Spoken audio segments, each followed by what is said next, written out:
আসসালামু আলাইকুম, আমি মনিরুজ্জামান, উপসহকারী কৃষি অফিসার, বরুড়া, কুমিল্লা। দর্শক, আপনারা ধারাবাহিকভাবে দেখে আসছেন বেগুনের সর্বাধুনিক চাষ কৌশল 18 পর্বের ধারাবাহিক। আজকে থাকছে 4র্থ পর্ব।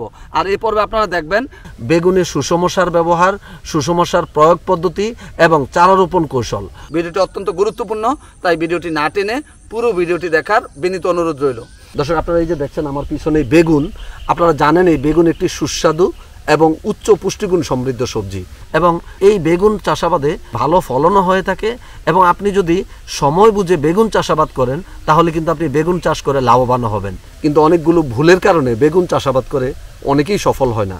বিশেষ করে জাত নির্বাচনের সমস্যা, সঠিকভাবে চাষাবাদ পদ্ধতি না জানা এবং রোগ পোকা মাকড়ের আক্রমণের লক্ষণ না চিনে সঠিক দমন ব্যবস্থাপনা না নেওয়া, অসময়ে বেগুন চাষাবাদ করে এবং সঠিক জাত চাষাবাদ না করার কারণেই অনেকে বেগুন চাষাবাদ করে ক্ষতিগ্রস্ত হয়। দর্শক, আজকে থেকে আপনাদের সামনে তুলে ধরব বেগুন চাষাবাদ বিষয়ক 18 পর্বের ধারাবাহিকের মাধ্যমে এই বেগুন চাষাবাদের সর্বশেষ পরীক্ষিত কৌশল। প্রথম পর্বে থাকবে বেগুন চাষের উপযুক্ত মাটি, জলবায়ু এবং বৈশিষ্ট্যভিত্তিক বেগুনের সেরা জাত পরিচিতি। দর্শক, দ্বিতীয় পর্বে থাকবে বেগুনের বীজ হার, বেগুনের বীজ শোধন, বীজতলা তৈরি, চারা উৎপাদন এবং চারার পরিচর্যা বিষয়ক তথ্য। তৃতীয় পর্বে থাকবে বেগুনের বীজ বপন, চারার বয়স, চারার সংখ্যা নির্ধারণ এবং জমি তৈরির কৌশল।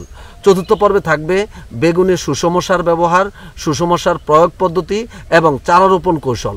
পঞ্চম পর্বে থাকবে বেগুন গাছে খুঁটি দেওয়া, পার্শ্বকুশি বা অতিরিক্ত কুশি ছাঁটাই এবং আগাছা ও সেচ ব্যবস্থাপনা। দর্শক, ষষ্ঠ পর্বে থাকবে বেগুনের হোয়াইট ফ্লাই বা সাদামাছি পোকা ব্যবস্থাপনা। সপ্তম পর্বে থাকবে বেগুনের থ্রিপস পোকা ব্যবস্থাপনা। অষ্টম পর্বে থাকবে বেগুনের জাপ পোকা ব্যবস্থাপনা। নবম পর্বে থাকবে বেগুনের পাতার হপার পোকা ও শ্যামা পোকা ব্যবস্থাপনা। দশম পর্বে থাকবে বেগুনের ইপিলাকনা বিটল বা কাঁঠালে পোকা ব্যবস্থাপনা। 11তম পর্বে থাকবে বেগুনের রেড মাইট বা লাল মাকড় ব্যবস্থাপনা। 12তম পর্বে থাকবে বেগুনের ড্যাম্পিং অফ রোগ ব্যবস্থাপনা। 13তম পর্বে থাকবে বেগুনের কাণ্ড পচা ও ফল পচা রোগ ব্যবস্থাপনা। 14তম পর্বে থাকবে বেগুনের তুলসী পাতা বা খুদে পাতা বা গুচ্ছ পাতা রোগ ব্যবস্থাপনা। 15তম পর্বে থাকবে বেগুনের পাতার দাগ রোগ ব্যবস্থাপনা। 16তম পর্বে থাকবে বেগুনের হোয়াইট মোল্ড বা সাদা পচন রোগ ব্যবস্থাপনা। 17তম পর্বে থাকবে বেগুনের রোগ প্রতিরোধে সমন্বিত উপায় এবং 18তম এবং শেষ পর্বে থাকবে বেগুনের সবচেয়ে ক্ষতিকর পোকা বিএসএফবি বা ব্রিঞ্জাল শুট অ্যান্ড ফ্রুট বোরার বা বেগুনের ডগা ও ফল ছিদ্রকারী পোকা ব্যবস্থাপনা। দর্শক, আপনি যদি বেগুন চাষাবাদ করতে চান তাহলে এই 18টি পর্ব আপনার জন্য অত্যন্ত গুরুত্বপূর্ণ।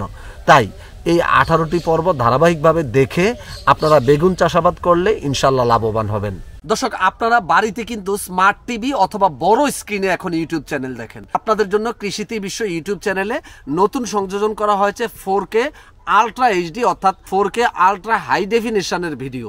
দর্শক, পুরো ভিডিও জুড়েই আপনারা জীবন্ত সবকিছু দেখতে পাবেন। দর্শক, কৃষিতে বিশ্ব ইউটিউব চ্যানেলে পরামর্শমূলক 5 শতাধিক ভিডিও রয়েছে, সর্বশেষ পরীক্ষিত কৌশল এবং 4th জেনারেশনের কীটনাশক, রোগনাশক এবং হরমোন বা ভিটামিনের তথ্য আপনারা জানতে পারবেন 30টিরও অধিক জৈব বালাইনাশক তৈরির কৌশল। দর্শক, এই কৃষিতেই বিশ্ব ইউটিউব চ্যানেলের সবগুলো ভিডিও নিজেরা দেখবেন এবং ফেসবুকে শেয়ার করে সারা দেশের মানুষের পাশে দাঁড়াবেন। নিশ্চয়ই প্রত্যেকটি উপকারী পরামর্শ শেয়ার করা সদকাতুল জারিয়া। চলুন দর্শক, আমরা এখন জেনে নেই এই বেগুন চাষে চারা রোপণ দূরত্ব। দর্শক, বেগুন চাষে এই রোপণের দূরত্ব নির্ভর করে বেগুনের জাতের উপর, অর্থাৎ যেসব গাছগুলো ছড়ানো সেই সব জাতের জন্য দূরত্ব একটু বেশি দিতে হবে এবং যেসব জাতগুলো একটু খাড়া হয়, কম ছড়ায়, সেসব জাতের জন্য দূরত্ব একটু কম দিতে হবে। সাধারণত 70 সেন্টিমিটার প্রশস্ত বেডে এক সারিতে চারা রোপণ করা হয় এবং 2টি বেডের মাঝে 30 সেন্টিমিটার প্রশস্ত নালা থাকে। সারিতে গাছ থেকে গাছের দূরত্ব হবে 75 সেন্টিমিটার। তবে বেগুন চাষের জন্য আপনি জমিকে বেড আকারে তৈরি করে নিলেই সবচেয়ে ভালো হয়।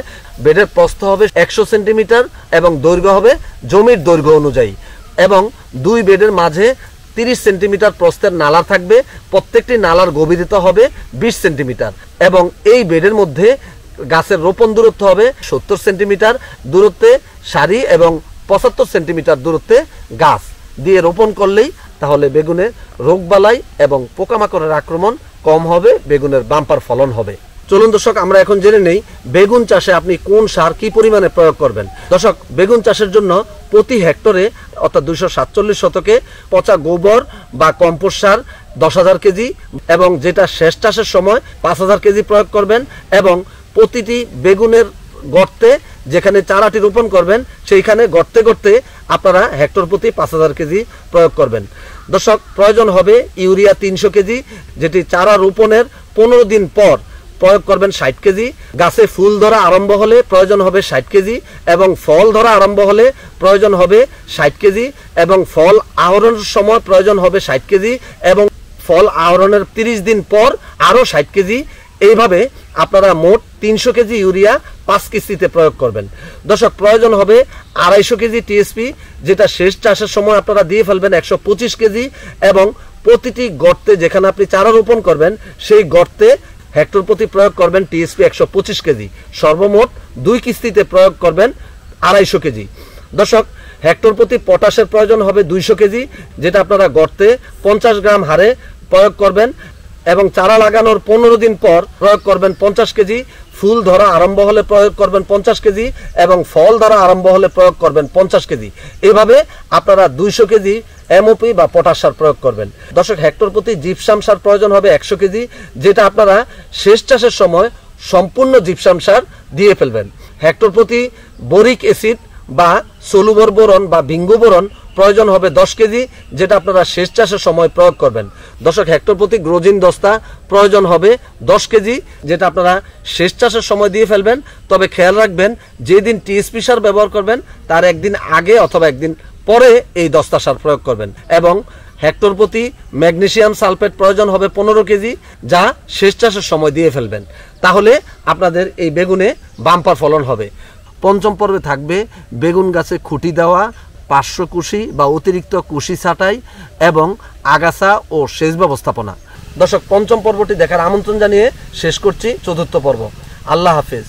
দর্শক, যারা আমার চ্যানেলটি আজকেই প্রথম দেখছেন তারা পরবর্তী ভিডিওটি দেখতে চ্যানেলটি এভাবে সাবস্ক্রাইব করে পাশে থাকা বেল আইকনটিতে অল ক্লিক করে আমার সঙ্গেই থাকুন। এভাবে একটি একটি করে প্রযুক্তি ছড়িয়ে যাবে সারা দেশের কৃষক ভাইদের কাছে।